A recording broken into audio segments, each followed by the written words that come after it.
So that's sort of my setup that I have, and I have two of these actually, one for each trailer.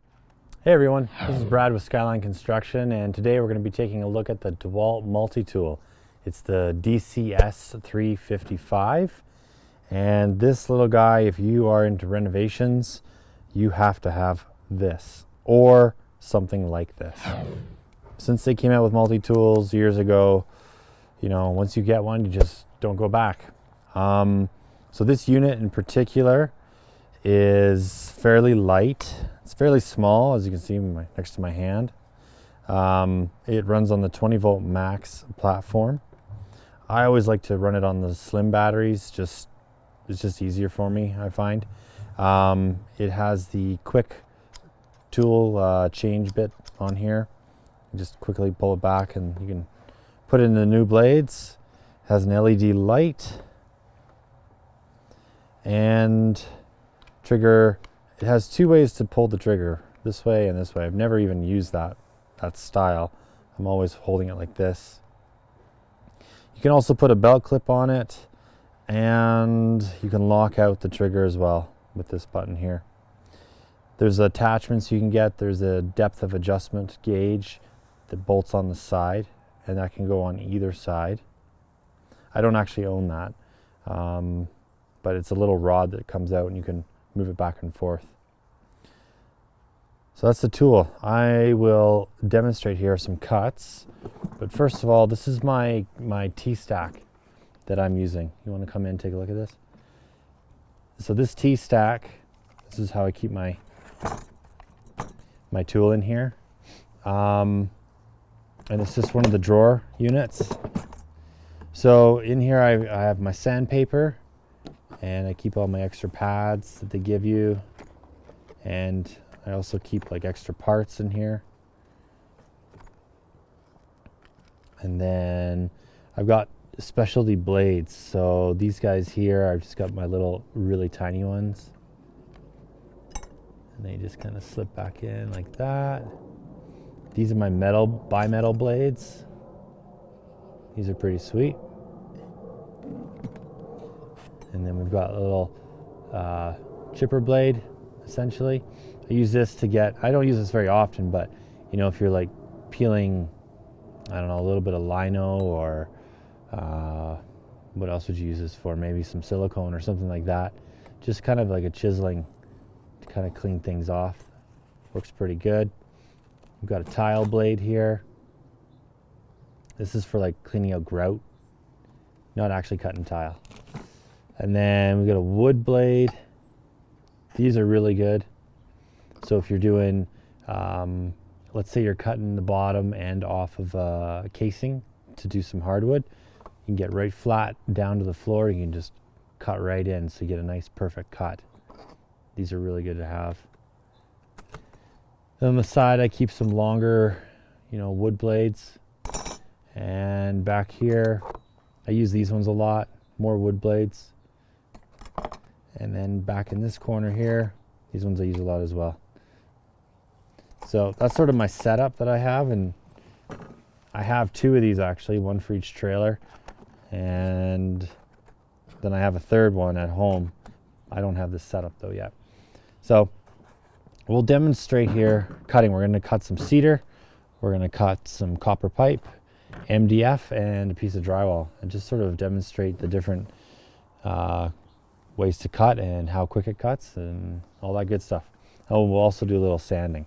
All right, so we'll just use one of these big blades, and the way they connect in, you just pull this lever back, slide them in, and that's it. So super easy, you know. And they have different adapters if you buy different blades. These guys in here, these different rings that you can get, will work for different blades. Like if you've got Dremel blades or Fiend or something like that, they'll all work on this. I like the slim battery, like I said. This guy is a little loud, and the vibration does carry through the handle. It's not, in my mind, the greatest. You don't want to be using this all day. Your hand would be so numb. So that's something to think about.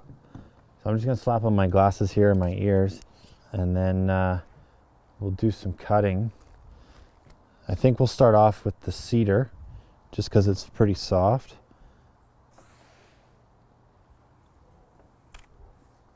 So I'll just do a, I'll just plunge in this way first. So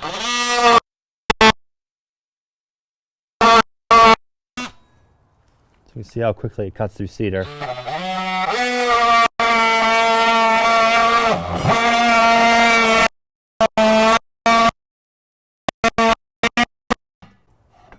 So not bad.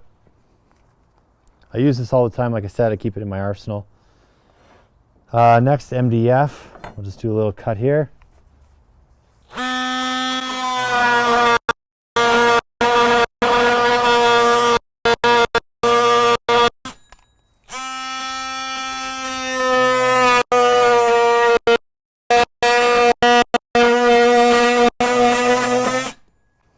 Piece of cake. And next, let's do some drywall.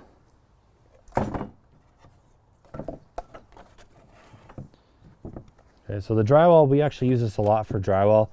I don't have the Makita drywall saw, which is something on my list to get, but this guy paired with a vacuum right beside it, you can't go wrong. So I also want to mention this has a variable speed trigger. It doesn't have the dial, so the harder you pull, the faster it goes, essentially. So we'll just do this little cut. I just made a little box. I'll do it rough.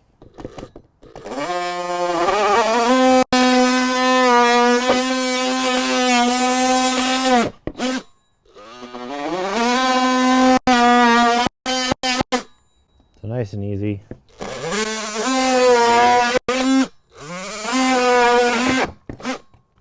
It's pretty rough and crude, guys, but you get the idea. Takes no time to cut out a little hole if you're doing plugs or whatever. So for electricians, this is pretty good too. So now we'll switch bits.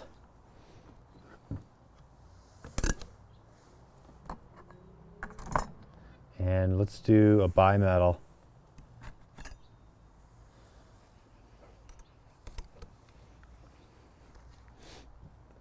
So we're just going to cut some copper. The only time I'd ever use this to cut, say, copper pipe is if you can't get a proper cutter in the wall. Like it's a really tight fit and you can't get your cutter on to spin. That's when maybe you'd use this. So if you're changing out a bathroom diverter or something like that. So we'll just give this a go. Now you got to be very careful because this does oscillate really quick, so it can jump around on you.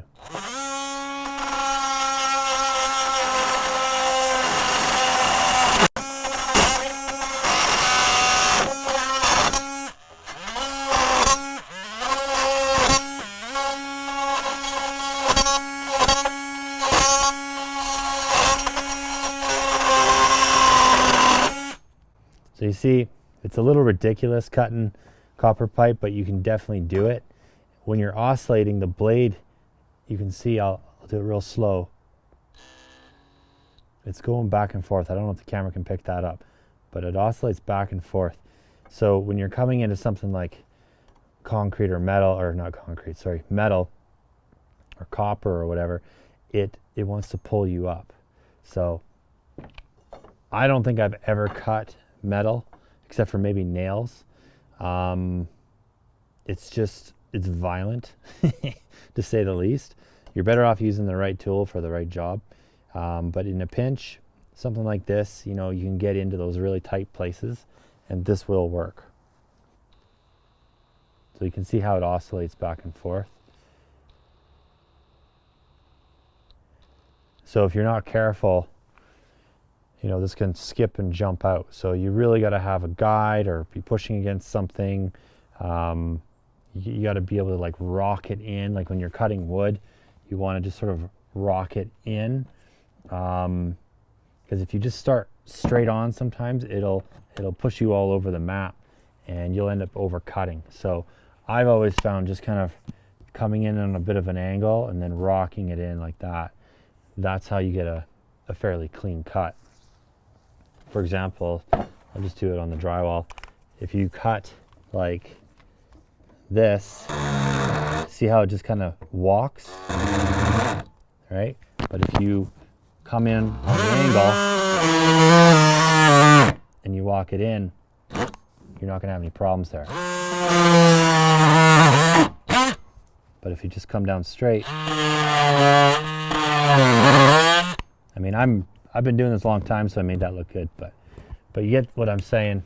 It takes a lot of practice, and don't start on like really good materials, because if you're learning how to use this, because you'll end up marring stuff. So practice a bunch first before you start putting this on the finished product. Now let's take a look at the sander. So I'll just pop this blade out, and the sander just clips right in, same style, just like that, really easy. And it's a Velcro based, so these just pull off. And they have all different grits. I just have a pack here. I just got a multi-pack of different pieces of sandpaper, different grits. So like that's an 80, the black, that's 220. This red one here, oh, that's another 80. So a bunch of different ones. This black one, like I said, was well, who knows what it is. It could be a 120. Let's take a look. Yeah, it's a 120. Okay.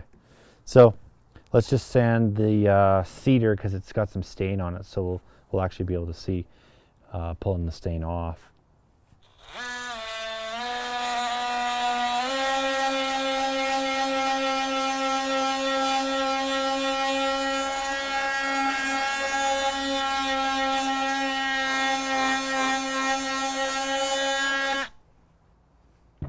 Not bad. Nice and smooth. So yeah, this is handy if you're trying to get into like tight corners, window jambs, inside cabinetry maybe, in those tight corners. If you've got some overspray or maybe some glue, this would be pretty handy to have. And also with that light that comes on, you can see it right there. So if you're in a closet or in a cabinet or whatever, that light comes on right here. Okay. And also point out, so if anyone's wondering, this is a DeWalt T-STAK. I've got a bunch of them, and these inserts, you can just order them online. That's how I get all mine. And they just come, it's just foam basically, and you just slip them in, and then you can pull out the little plugs where you want to put your items, and you can cut them, you can do whatever you want. It's got multiple layers, like this one here has like 1, 2, 3, 4, I think it has 5 layers to it. So you could just pull them apart and use them for anything that you want. I have a trailer, so things bounce around a lot, and I was noticing every once in a while tools will be on the floor, or they just get damaged, they bang against each other. But having these inserts, it's pretty solid. And then these guys I just silicone down, or I hot glued them down so that they stay in place. And I have these little compartments basically to keep all my stuff nice and organized, and just ready to go on the job essentially. So that's key. All right. Okay guys, I think that's about it. So I hope you enjoyed the review. If you did, give us a like, subscribe, ring that little bell, and have a great day. See you in the future.